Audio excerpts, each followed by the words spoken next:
Kurt Andersen, welcome to the Climate Pod. Happy to be here. Oh, I'm so happy that you were able to join this after, reading the book. I was, very excited to talk to you, very infuriated by the book, but really, excited to talk to you because, we find ourselves today in the midst of both this coronavirus pandemic as well as the climate crisis. And both of these could have benefited from more aggressive, more proactive support from the federal government. But, just like the pandemic, the Republican-led federal government really hasn't done anything about the climate crisis for the last 40 years. And we're definitely going to get into the climate implications of this. But your book, Evil Geniuses, The Unmaking of America, A Recent History, outlines the path to how we got here today. So can you just start by setting the scene for us a little bit in the late 1960s and talk just a little about those early evil geniuses who brought these ideas to the mainstream in the first place? Well, I guess I don't exactly cut them slack at the beginning, but I try to explain circa 1970 what was going through these guys' minds. And basically there are three groups of people I'm talking about as my evil geniuses. By the way, I didn't start this book with the title Evil Geniuses. It came afterwards. So just to be clear. Aptly titled though. but in the late 60s and early 70s, which were still through at least 1972, the late 60s, there was a sense with the new EPA, for instance, and OSHA, and this general public sentiment that was hostile to large corporations and so forth. These guys, which is to say CEOs of the biggest companies and right-wing billionaires and libertarian sort of ultra-free marketeers of the Milton Friedman kind, who had been on the outs for a while, but had begun during the 60s in various ways to have more of a perch in the public discourse, because anything goes in the 1960s, including libertarianism. So, but around 1970, when there was a sense, a kind of existential crisis among these people, and we got to get together. We got to fight back. We got to prevent the socialist revolution from wiping over us. And that sounds ridiculous now and disingenuous, but in 1970, it wasn't so far-fetched. Talk of revolution was in the air.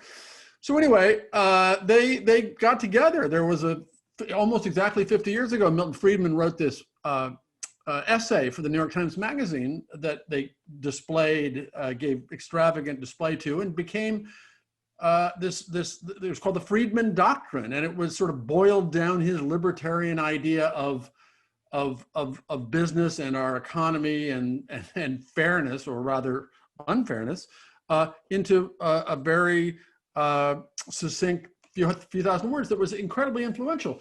His point in that piece was simply, very simply, all that matters, you liberal, squishy CEOs, are profits. You don't have to worry about anything else. You don't have to worry about the environment. You don't have to worry about civil rights. You don't have to worry about the communities in which you do business, your customers, your employees, anybody. It's just about profits, period. And this kind of, at that moment, at that 1970 moment, it was like, it was extreme, but also influential, and many business people and rich people and large corporations felt sort of liberated by that idea. And so around that same time, some CEOs of the very largest corporations got together, deciding that the U.S. Chamber of Commerce and the various other associations that they had weren't really doing the hard-nosed lobbying work on behalf of big business as a thing that they needed to do. People were lobbying for themselves, sure, but this kind of consolidated cabal-like entity didn't exist, and so they created it, called the Business Roundtable. Still exists, and nothing like it had existed before that. That happened in 1972.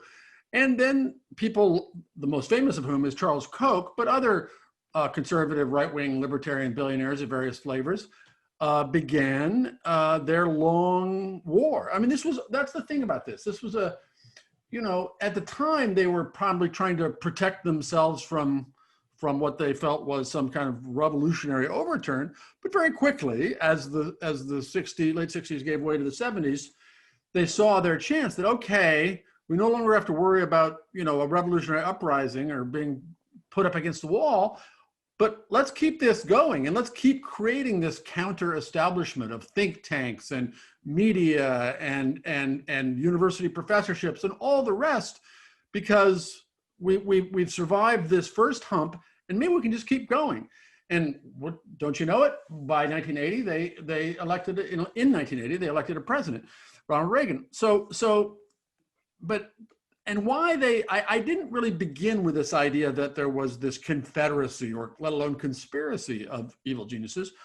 But the more and more I did research, and despite my disinclination to believe in conspiracies, which was part of the subject of my last book, I began realizing that no, there was this strategic, coordinated effort on the part of all these individuals and institutions to privilege, above all, unregulated business and wealth and power for the rich and powerful in general, whether they were individuals or businesses. So that became the guiding principle and the purpose of their long war, and they've kept at it and had again, it's why they're geniuses as well as being evil, is they really created the kind of permanent class war. I mean, and again, class war sounds a little hyperbolic, but then when Warren Buffett in 2005 started using that term, I decided, well, if a billionaire can call it a class war, then so can the rest of us. But so no, and that's really the story, and how also Democrats like myself, liberals, in the 80s and 90s, didn't really stand up enough to and create a distinct economic vision to Republicans. Yes, on some issues, certainly on issues like race and gender and reproductive rights and all the rest, Democrats were distinctly different than the Republicans. But in terms of economics, they really weren't. The environment and climate policy is a different thing, because interestingly, as I talk about in Evil Geniuses, until 1989, 90, I mean, for the whole 80s, just as climate change was discovered and became the scientific consensus for this is a crisis, a looming crisis, that was a bipartisan issue until suddenly, when literally they all got the memo or memos, it became a partisan political issue. So that's really my story of how this all happened, how some of us who were on the left-ish were complicit or complacent and helped allow it to happen. And some explorations and speculations about how we can get out of this ditch they've thrown us into. Where truly, I mean, it's not. I mean, the 1% is a good slogan, and it's true, but it's really only 20% of America. Let's be generous and say 25 have done economically and materially well over the last 40 years, and 75% or more of us have not. And that's not the way it used to be. I mean, all the boats, yes, there was racism, yes, there was sexism, women and people of color did not have the chances that other people had. But economically, all the classes rose together along with economic growth and productivity and the rest. And that stopped happening. And in this book, I sort of explain why I believe we're at a now or never moment to fix it, because as automation continues, as the climate crisis continues, we are at several simultaneous inflection points where we pull out of this, not to be too hyperbolic again, death spiral, or we don't. Yeah. I mean, there's so many great stats about that redistribution of wealth, right? From the poor and middle class to the ultra rich. The one that really, that stood out to me was that if we still had the same distribution of wealth that we did in the 80s, the average person would be making an extra $5,000 a year, Yeah. while the top 1% would be making $700,000 less per year. But you hear, whenever you hear Bernie Sanders or Representative Alexandria Ocasio-Cortez even hint at fairer distribution of income or wealth, they're blasted as radical. Now, reading your book, it's apparent it wasn't always this way. But what did you see change in our culture that allowed people to stomach such unfairness? Well, many things. I mean, one thing I think wasn't a change. One thing was the kind of the liberals in charge, if you will, in the political culture as well as the culture in general, felt like, well, this swerve to the right in the late 70s and 80s might be a course correction. We've had those before in the United States. We had one in the late 40s and 50s, but we went back to the New Deal consensus. I don't think anybody had the imagination to see that, no, this was a much harder right turn, and in many ways a U-turn back to the past, back to the pre-New Deal days, back to the days of pre-income tax, pre-Federal Reserve. I mean, that there was a real attempt, remains a real attempt on the part of the zealots to turn this country back to where it was a century ago, to strip away all of the institutions and laws and regulations and norms that have provided economic progress and fairness along with prosperity. So, and in that turning back the clock, I mean, I talk in the book a lot about how there was in this at the end of the 60s, immediately post 60s, a sense of, I think, not reaction against progress so much, but a kind of exhaustion and a fatigue with the new. I mean, America had always been about embracing the new, embodying the new, being the new world and a new kind of country. And that accelerated during the 20th century and kind of, as I tell the story anyway, reached a high water mark in the late 60s. And I think that, so there was let's stop it with the new for a while, and not even a politicized version of that necessarily, but a kind of wholesale cultural sense of that. That, among other things, this look back. Oh, wasn't it nice there just a few years ago in the early 60s? Wasn't that? Oh yeah, the 50s. Wasn't that nice? I mean, and there may have been, and no doubt was, in a semi or unconscious way, elements of, wasn't it nice before civil rights? Wasn't it nice before the feminist movement? Wasn't it all those things as well? But again, being charitable, it was just, life was normal and better and didn't change so radically in the past. Can't we go back to that? The right, my evil geniuses, used that general kind of turn into the warm bath of nostalgia that we saw throughout the pop culture, and politicized it, and ran this actor who played cowboys and military heroes and good guys in the movies to be president, and to kind of embody this idea of the recent good old days. And so that's how they didn't cause that cultural change to happen, but my God, they used it brilliantly and continue to, and in its current pathological form, in the Make America Great Again form, where the underlying racism and misogyny and all the rest are more explicit. It's no longer the sweet, charming Ronald Reagan version of let's go back in time. It's this, this ugly Trumpian version. Sure. Do you think, I mean, on Trump, do you think that he and this administration is a natural extension? Is this the part of the playbook of 50 years ago? Is he no more than Reagan and the Bushes? He just says the things that, shouldn't, they knew better than to say out loud. Is that the case, or is it different? I think that's part of it, certainly. And I think, to the degree there is,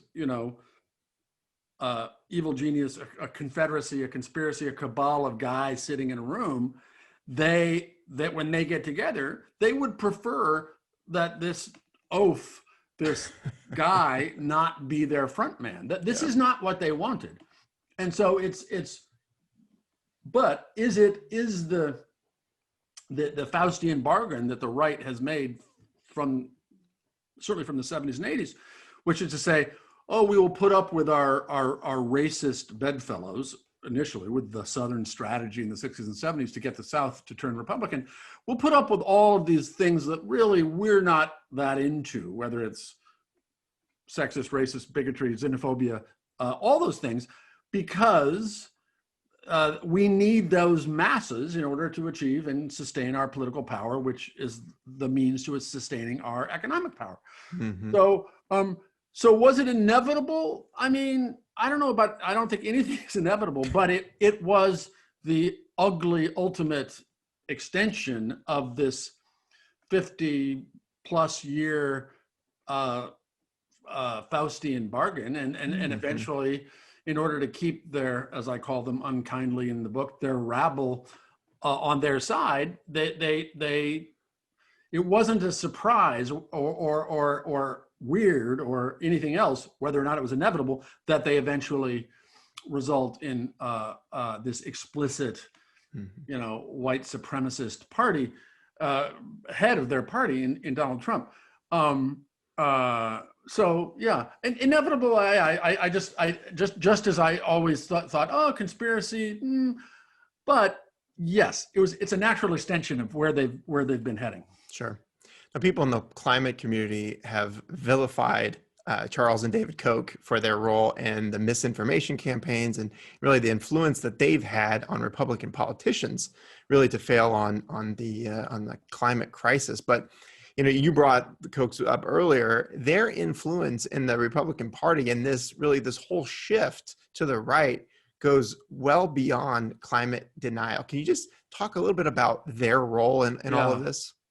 Yeah, and I was, I again, as with so many of the things I knew about before I wrote this book and researched this book, I knew of their power and all that, but I didn't really realize the breadth or immensity or longevity of their work, especially Charles Koch's work, the living Koch, on this libertarian paradigm shift. And it's, he began and knew that he was a freakish outlier, and he said, well, let's keep this on the down low because this is kind of radical what we're proposing, but it is radical. And he played such an extraordinary long game. Yes, of course. And Koch Industries is it is a fossil fuel company, so there is that. But their interest, because it was so ideologically driven, Charles Koch in particular, but David Koch as well, was, for instance, the Libertarian vice presidential candidate in 1980. They really had a bigger vision than just making life easier for a company that drills for oil and sells oil and coal. They wanted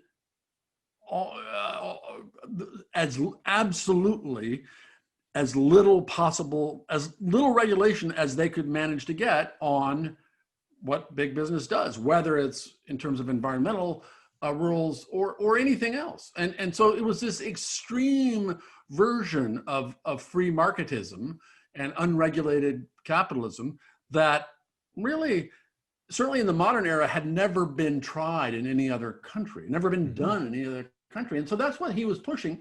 And nobody had heard of them and him, even though, they were these extremely rich guys, and even though they were doing their politics and building their political institutions as early as the 70s, it really wasn't until the 90s when it was full blown and they were being influential that journalists and therefore the world woke up and said, wow, these guys are really powerful, because they were playing such an extraordinary long game to try to change the sentiment at every level in Washington, in universities and colleges, among the public. And they played on all these different fronts, finally starting these political organizing groups like Americans for Prosperity and others, So they really played all of the I talk about the right-wing counter-establishment. They were in all of it except the media. They really left the media part of it to Rupert Murdoch and others. But in every other way, in terms of how they played this game, lobbying, think tanks, all of it, they were extraordinary. And you know, their hands are everywhere throughout this. And again, I don't want to. We know about the Kochs, and they're important, but there are these other billionaires of their generation, Scaife and Olin and the rest, who also were and are in there to the degree some of them are still living, not many of them, were instrumental in creating all these institutions that really you have to, and it's why I call it the book Evil Geniuses. It was pretty genius, right? I mean, they had this simple set of ideas about libertarian economics, no regulation, the rich should be able to be as rich as they want, Milton Friedmanism, and they just never let it go. There was very little mission creep, that they kept funding it. I mean, just one small part, for instance, of Charles Koch, not the Kochs network and institution anymore, they personally, not their network, them, $100 million a year just to universities and colleges to fund professors and symposia and courses and classes.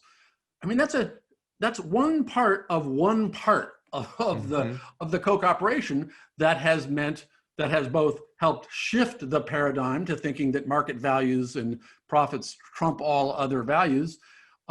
It's remarkable as an illustration of how important and powerful they've become. And you know, I mean, obviously Jane Mayer in her great book Dark Money has done a lot of this work, and I relied on her for a lot of my writing about the Kochs. But they have effectively become Charles Koch and his network.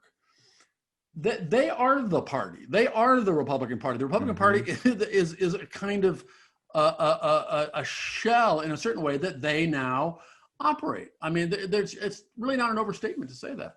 Yeah. And it's not like combating the climate crisis is bad for business, right? It's just bad for one business. It's bad for fossil fuel companies. So correct. Do you think the right's rejection of any solution to the climate crisis is just purely a reflection of the people pulling the strings? I mean, if the Koch brothers weren't involved, do you think that the right would have had this reaction to the climate crisis? Yeah, I mean, that's a great point. And in that alternative history is an interesting one. If I don't know what the non-fossil, you know, couldn't have been the automobile industry, but if some other group of committed rich zealots, then the fossil fuel industry had really been the core of these evil geniuses, would we have a different outcome? That may well be true. I mean, because, you know, we now have, you know, will the Silicon Valley billionaires, you know, they have, you know, I'm sure they are all, none of them are pushing for a fossil fuel future, but they have their own, you know, economic desires and interests that might be as malign in a different way as that of the fossil fuel industrialists. So we'll see where they go. So yeah, that's an interesting point. And I you know, you see how it happened. And Nathaniel Rich in Losing Earth, his great book from last year, spells this out beautifully, of how it went from 1980, 81, all the way through the late 80s when George H.W. Bush ran as a climate crisis candidate, right? And was elected president on that basis until they said, no. And it is interesting that it isn't in anyone's direct interest except the Exxon Mobils of the world to deny science. So yeah, that had I think if Charles Koch had been in the textile business, we might have had a different, we might be in a different place now. Sure. John Sununu was the governor of New Hampshire, later became the chief of staff for George H.W. Bush. What role did he play in the Republicans' response to climate crisis? Well, again, one doesn't want to say these individuals did it all, but he had a huge influence in as I say, uh, the understanding of global warming and the looming climate crisis in the 80s was a pretty nonpartisan issue. I mean, it was, some Democrats wanted more attention paid and more regulation more urgently, but there was not denial of the science as a political position on the right yet. John Sununu, nobody had more influence in changing that than John Sununu, who was an engineering professor. So he thought he was the smartest guy in every room he was ever in, especially about science and technology. Therefore, in the White House, in addition to being the chief of staff, which is obviously an incredibly important and, if you use it that way, influential position in making policy, he just went to James Baker, who became the Secretary of State, and to the president himself, Bush, and said, no, let me, you guys are naive, you don't know what you're talking about, let me handle this. In order to move the Republican Party and that Republican administration off of this, pro-environment stance where they'd been, until that moment. And it's kind of extraordinary how in that instance, how one person could have as much power as he did in saying, no, I'm the climate czar, and effectively for this administration, and making denial and dismissal a kind of operating piece of the Republican idea about what we should or shouldn't do about climate. Yeah, and then in 2002, along comes Frank Luntz, Yeah. who released his own memo telling conservatives basically, how to think and how to talk about the climate crisis. Yeah.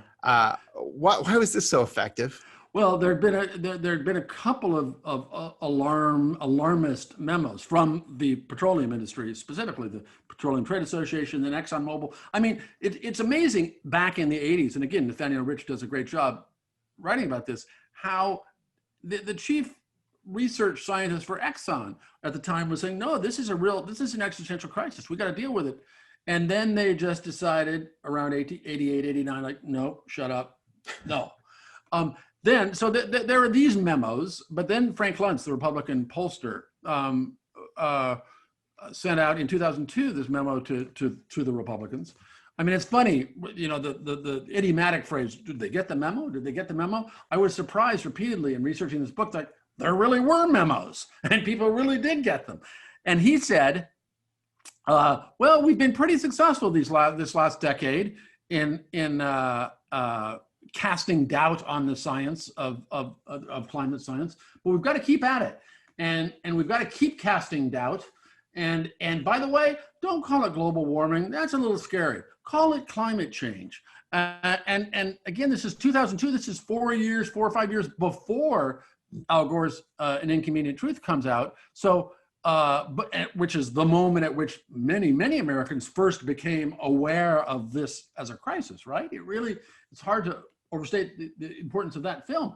But this is before that. This is, so from 88, 89 through 2002 and for a generation practically, Frank Luntz, the American Petroleum Institute, all the rest had been working it, let's cast doubt on this scientific consensus that was uncontroversial until they made it so. Sure. Yeah, I mean, you're talking about there were memos. These guys didn't hide it. I mean, it's not it's not conspiracy because everything was out in the open, and that goes back to Friedman. It goes back to Lewis Powell. I mean, can you just talk?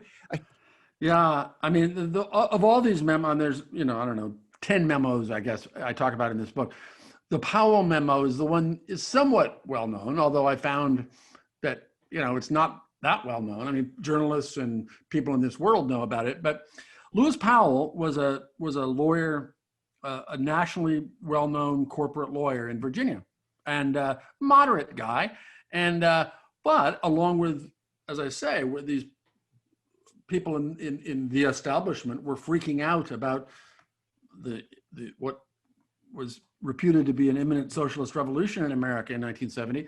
And he got pretty hysterical about it. And one of his neighbors and friends, hearing him be a little hysterical about the end of free enterprise that these radicals on television and Ralph Nader were about to bring about, commissioned him on behalf of the US Chamber of Commerce to write a memo saying, how should we deal with this? What should we do? He wrote that in 1971, just weeks really before Richard Nixon nominated him to be a Supreme Court justice, which he then promptly became. But it is extraordinary in retrospect because of not only the success of the economic right and big business that this whole book is about by 1980, certainly by 1990, certainly by the turn of the century, but here he is in 1971, this lawyer setting out this very clear 43-page brief of here's what you got to do. You got to set up think tanks. You got to go into the universities and start changing minds there. You got to get the media go. I mean, you have to start lobbying in Washington on behalf of ultra free market, the free market itself, rather than just individual companies. On and on and on and on. It is extraordinary how well. I don't think it was accidental. I know it's not accidental. That's what happened and what was so successful. But looking at it in retrospect, it looks, as I say in the book, it looks like if in a novel about evil geniuses like this, you saw such a memo being written, and then that's the way it works out. You'd go, come on, this is a little far-fetched. This is over the top. That's not how things work. But it's remarkable. And there's another one, a memo that I talk about, that was at the end of the decade that was commissioned by one of these billionaires to say, hey, what are we doing wrong in the legal system and the law and the judiciary? How can we do better there? And once again, an even longer memo setting out what then they did over the next very few years with setting up the Federalist Society and the rest to change the nature of all these fundamental legal issues like antitrust and so forth that were nobody but big business was militating for, and so yeah, it is, as you say, it was. I mean, it's not as though they were public, but it wasn't very secret either. For instance, the Powwow Memo, this first memo of 1971 that sort of laid out the plan, was a confidential memo.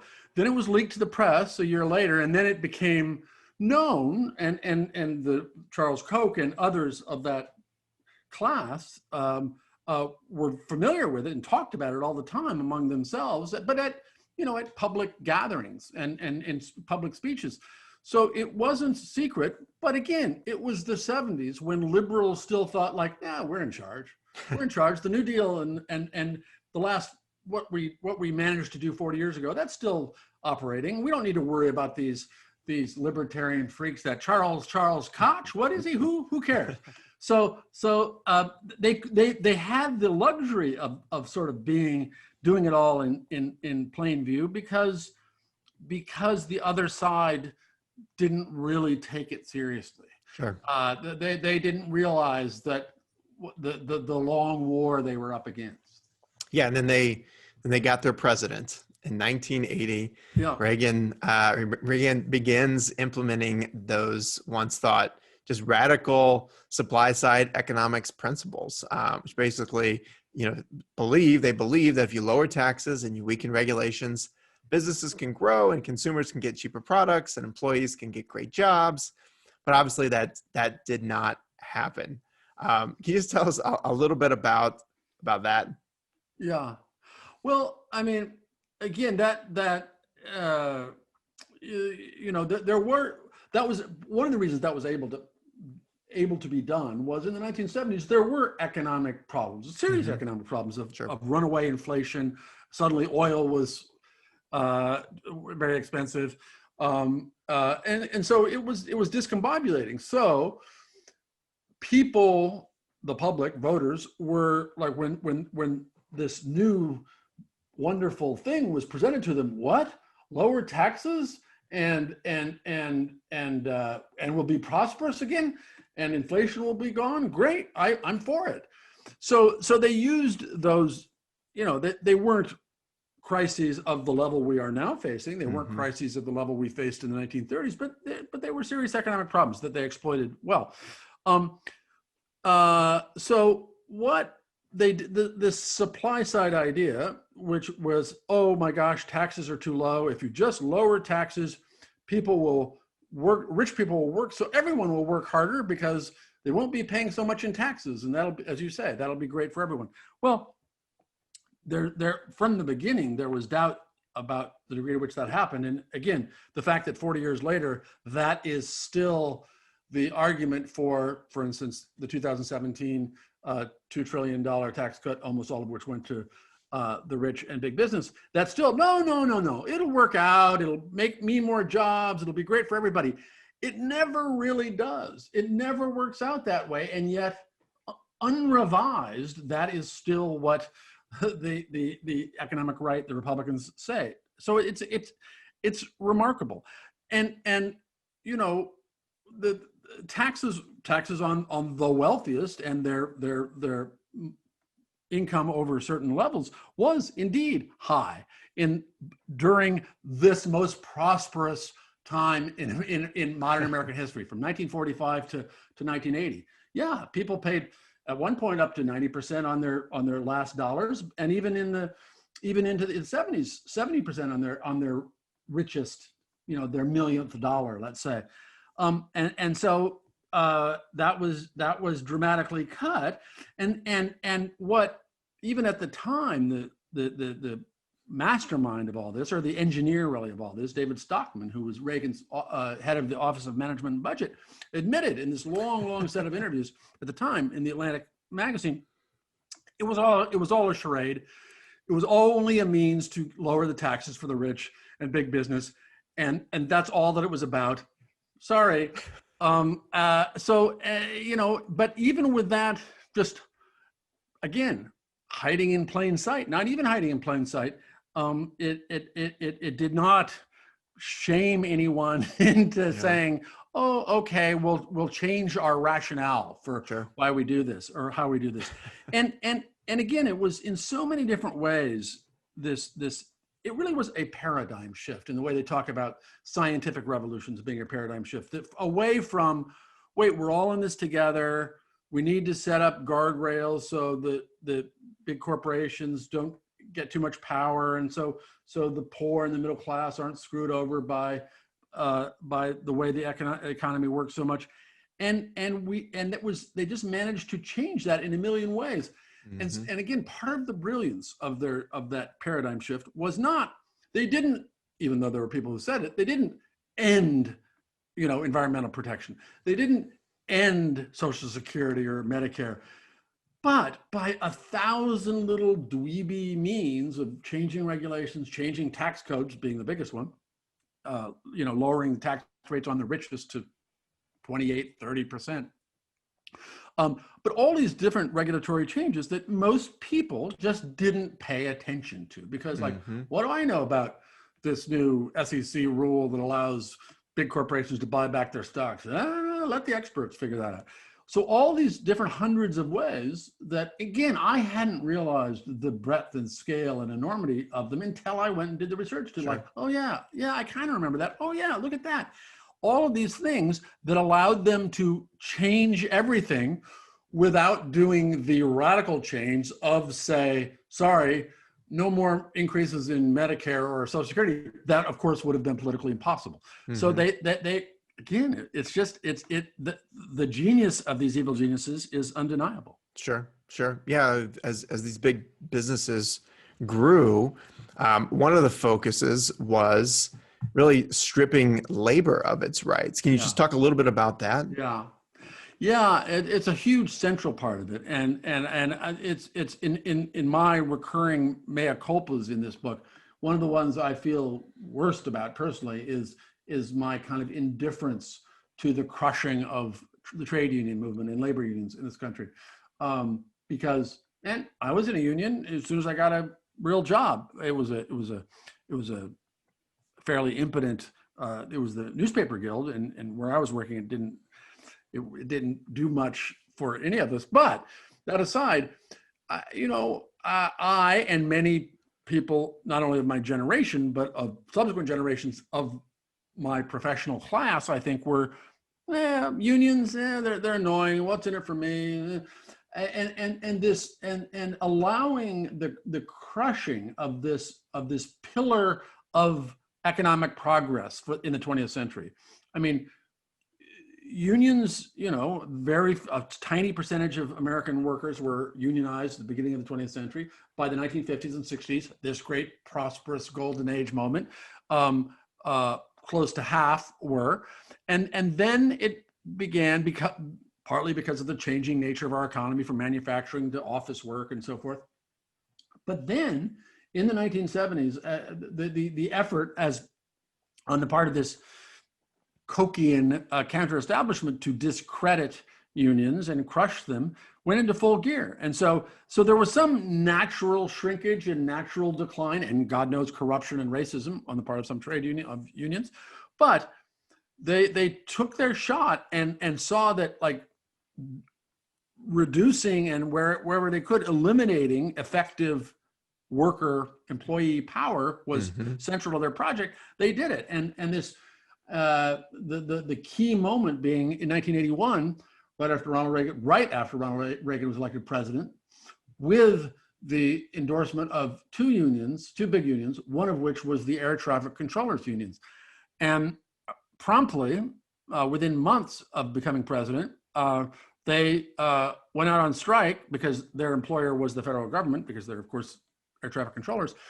And he said, come back to work or you're all fired in 3 days. They didn't, and they were all fired, and that was that. And that was really the starting gun for private employers to say, oh, that's interesting. We don't have to play nice anymore. We can replace striking workers, and that's a pretty easy way to crush unions. And boom, boom, boom, they just did it in a matter of years. And by the end of the 1980s, this already declining power of labor unions was just extraordinarily, it was extinguished, all but extinguished. I mean, you just look at whatever metric, number of strikes, exercise of labor union power went from, we still run things in the 1970s. We are still at the table and a major part of this, of how our economy is operated, to we're enfeebled and holding on to dear life for some of the industries we're still in. It's extraordinary. And so today you have 7% of American private sector workers are in labor unions. And once again, when I say that, I mean, people go, oh, what does that mean? Well, one thing, in so many ways, the United States, in the last 40 years, as a result of the evil geniuses and their evil work, have become such an outlier in the rich world, in the developed world, where in other countries, Canada, for instance, just Canada, America by another name practically, there's still a third of their private sector workforce are in unions. In places like Scandinavia, it's 2/3. So we have changed. We have become this exceptional, in the bad sense, country in so many ways, but in that one in particular.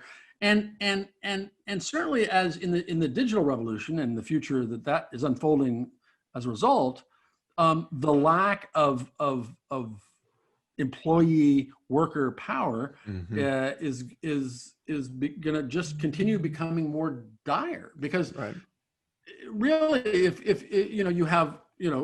labor doesn't have very much power, and the government, by means of laws and regulations, has stepped back from minimum wage being kept up to where it should be, let's say, or overtime pay, or any of a number of things. Well, then everything is left to the whims and desires of big business, which is to say of shareholders and the stock market, and that's where we are. And it's an unhealthy place to be, even if you believe, as I do, in the basic utility of some kind of free market system we're just doing it very badly, as opposed to, say, all the Scandinavian countries, Sure. which are not socialist countries, despite what the rhetoric about that.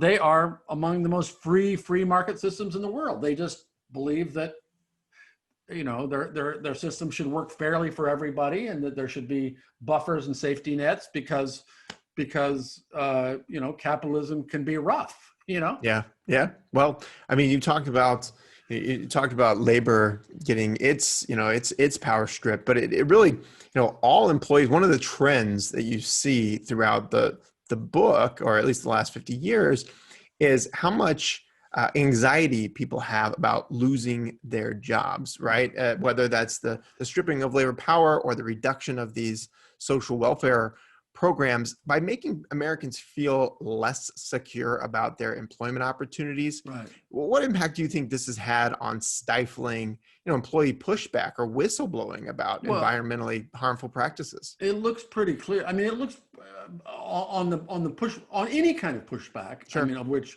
whistleblowing about environmental misconduct would be one, but this insecurity, which was, you know, not written down as part of the mission statement of the Business Roundtable, but it clearly was an important tool in their class war, which is to say, if people suddenly feel they can be laid off because in order to raise their share price, not because they're unprofitable or doing a bad job, just because shareholders and investors would like it, that increases security in insecurity, as does more and more expensive healthcare, as does more and more expensive college for your kids, all those things which have bred insecurity, which obviously, and again, as I chart out in the book, clearly does make employees cower and subservient in a way they weren't before. Sure. And the way in which it happened, just all at once, I quote a lot of survey research in this book, and one of them is this question that was asked in this survey that was done year after year of employees of America's largest corporations. How insecure do you feel? How worried are you about losing your job?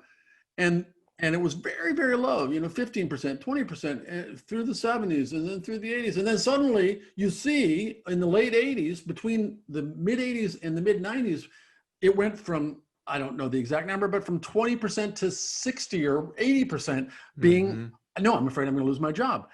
And that wasn't because the economy was going badly, right? Let's remember the 80s and certainly the 90s, things were, it was a pretty rocking economy. It was robust. And yet at that time, people were feeling more insecure than they had, you know, since the Depression. So it was an effective tool, has been an effective tool for big companies to not have pushback, to don't cause trouble, and certainly the you know, I mean, if you think it's very, very easy to be fired, just as a basic part of the denuded, degraded American social contract, yeah, you're going to be obviously less aggressive about asking for more money or benefits or maintaining safety and health conditions at your company or whatever. Sure. I know you started writing this book before the pandemic, and I read this. I'll tell you, I read this book last week. All right, and when I read it, I thought, man, this couldn't be any more timely. Yeah. And of course, unfortunately, Justice Ruth Bader Ginsburg passes away on Friday. And one of the central themes of this book is just how critical the judicial system has been to the success of this movement, and the Federalist Society's real role in that. And as you know, as Trump has already added two Federalist Society alums to the Supreme Court. Can you just tell us a little bit about the Federalist Society, their role, and really their role in this whole thing? Yeah, as I say, as with so many of these subjects in this book, I was familiar with the headline. I knew the Federalist Society had become very important and powerful, but I didn't know the details, and I didn't realize, for instance, as I mentioned, one of these memos, this memo that came out in 1980 by this right-wing, true-believing lawyer said, we need to embed ourselves, we libertarian, conservative right-wingers, economic right-wingers, in the good law schools, the Yales, the Harvards, the Dukes, the rest of them, Stanford, and we need to be part of the establishment. We need to get into the Justice Department. We need to work for right judges, and this is a long game, and we have to be taken seriously, because now we're not taken seriously. And again, he laid it out in 100 pages of merciless toward his own home team specificity about what a bad job they've been doing during the 1970s up against the liberal legal establishment and the default liberal judiciary and everything else. And here's what we got to do. And within 2 years after that memo, this group of law students at the University of Chicago and Yale and Harvard started the Federalist Society. And well, you talk about the Supreme Court. Who was their faculty advisor at the University of Chicago? Antonin Scalia. So and many of them went on to clerk for him, as many of them went on to clerk for the Yale Law School professor Robert Bork when he became an appellate judge. And so and what's extraordinary is, I went back and looked at the coverage in the journalistic coverage of the Federalist Society when it had just started in the mid 80s. It was 2 years old, 3 years old. Who knew what it would become? But the people running it then said, I guarantee you, in 20 years, we're going to have appellate court justices. We're going to, and again, as I say in the book, it's like Babe Ruth pointing to the distant fence and saying, I'm going to hit a home run right there. And they did, to an extraordinary degree. So it's not just, some general thing of, conservatives we need to have a better class of respected conservatives who can be powerful and change and be there in the system. They also did this extraordinary thing about which I knew nothing. Beyond the Federalist Society, there was this movement in legal education and the law called Law and Economics, which almost doesn't even sound like a movement. It sounds just like some generic term. Law and economics, well, no, sure, whatever. Well, it was this paradigmatic change, this way of saying, no. Everything in the law is about economic efficiency. That's the only value to care about. Everything can be reduced to that. And it became this whole, Talmudic legal architecture that was a new thing in the 80s. But then by the end of the 80s, so quickly, thanks to one of these billionaires, John Olin, who gave 50 million to Yale and 50 or 80 million to Stanford and 50 or 100 million to Harvard and the rest. And all of these top law schools, and then at dozens more, they all had their law and economy, law and economics departments. And so suddenly it wasn't some anti-establishment renegade right-wing idea. It was there in the heart of the legal education establishment. So there you have it. Federalist Society itself is hugely important, obviously, and is now the absolute and explicit vetter and appointer of not only Supreme Court justices but appellate court justices when Republicans have the presidency. But you have this whole ideological apparatus that is now also this set of precedents that didn't exist until they decided, this is what we got to do. We got to change the basic understandings of the law. We have to really go into the DNA of the American system to change the legal codes so that business can get whatever it wants. Robert Bork, who we know as the Supreme Court nominee of Ronald Reagan's, who didn't get confirmed because it was his racist writings from earlier in his life were exposed, and he was not confirmed because of those.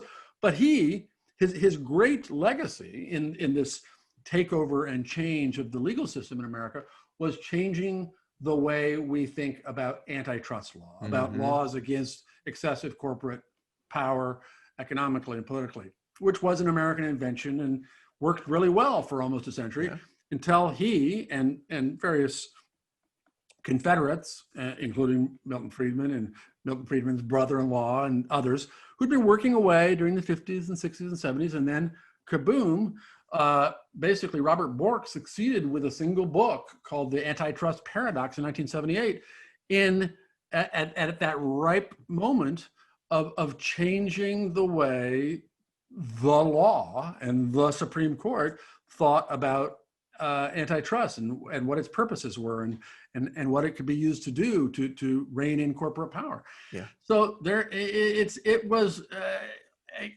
and I felt so. I've talked about my mea culpas. I just felt clueless when I went back. It was happening before my eyes. I was an adult, but I wasn't paying close enough attention, and to some degree, it's my experience of researching this book and writing this book was looking back and just doing the research for a couple years, just doing the research. And it wasn't like I began with this idea. I began with simply the quest of like, wow, how did this happen? How did this paradigm shift happen? Did it just happen?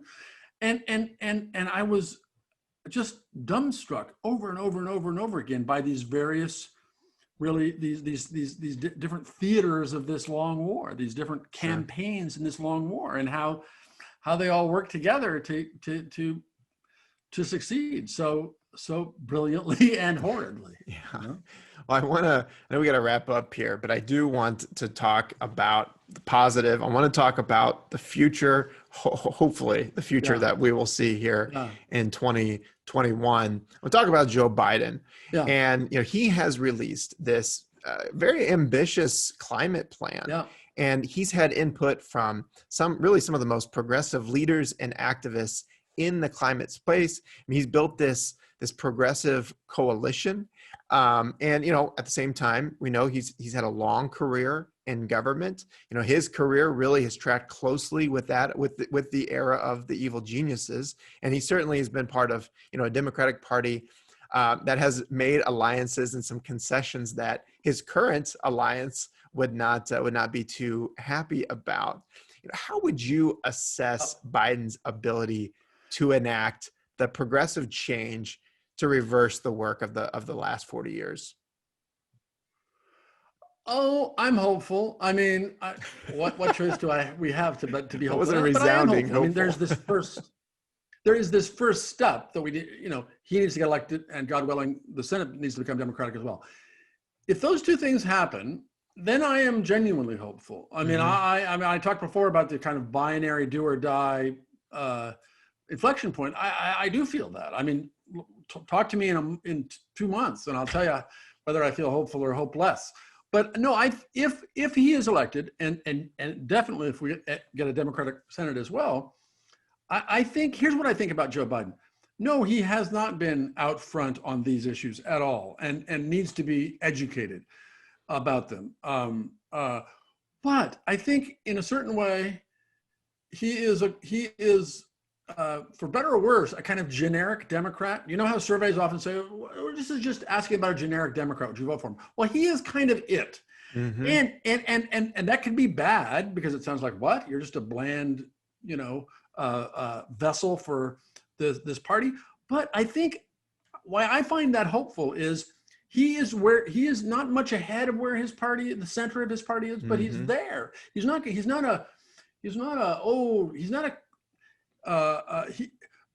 lack of firm ideological convictions about economics is not a bad thing, because he'll be wherever the center of his party is. And the center of his party is now pretty far left. Yeah. In terms of, environmental policy, certainly. Definitely. So I don't, and on environmental policy, as opposed to, tax policy, where I'm a little more concerned and things about that. But on environmental policy, I mean, it's not as though I am hopeful that he can in his I'm just a moderate way actually could lead to significant change for the better. I mean, I think things I'm in favor of as well, like wealth taxes. that might be harder for Joe Biden to get his head around. But in terms of a lot of good progressive policy, I don't think he's a terrible, as he calls himself, a transitional leader. Mm-hmm. I think, it's a long slog, and that's what we have to understand. If we survive, if we do not reelect Donald Trump, and if even long, knock wood, get rid of the Republican Senate, then there's a chance, and there's a real chance. But it won't. It's just the first step. It's the first necessary step, in my view, to avoid the abyss and the end of the republic. Yes, so it's important, but it's only the first step. And we can have a few days of glee, and it'll be like, VE Day, VJ Day, the end of World War II all over again. We'll all be happy, or some of us, 57% of us will be happy. But then we need to, we can't just like, oh, leave it to the experts again, or oh, ignore what's going on in Washington. It really does have to be this ongoing engagement to keep pushing. I mean, because that's, again, what I learned from researching and writing Evil Geniuses, is they never got complacent. Mm-hmm. They kept their eye on their ball. Now, they had a simpler ball than we do, but if the prize that we're keeping our eye on, if the ball that we're keeping our eye on is several, which is to say more maximum fairness that we get by means of greater power on the part of employees, and addressing this climate crisis in significant and what will feel in some ways like a radical ways, okay, that's pretty much does it. Yeah, sure, we got to maintain reproductive rights and decrease racism and maybe defund police and all those other things. But like the Evil Geniuses, we need, I think, we on the left, broadly construed, this big left tent, to reduce the mission statement to like 2 or 3 things, so that everybody can be like, oh, that's it, because that's really, when you look at the extraordinary success of the right, what they've done, rather than having this and this and this and this and 100 disconnected things, fight for all those things, but really, the important thing is this and this and this. And to me, in terms of economics, it is simply fairness. Sure. And then, of course, fairness plus dealing with the climate crisis is another leg on that stool. And then I guess a third leg on that 3-legged stool that the Democrats and the left have to do is racial justice as well.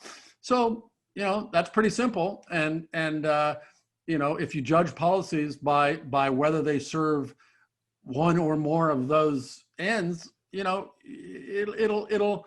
I think, you can forge a coalition that can sustain itself around that. And,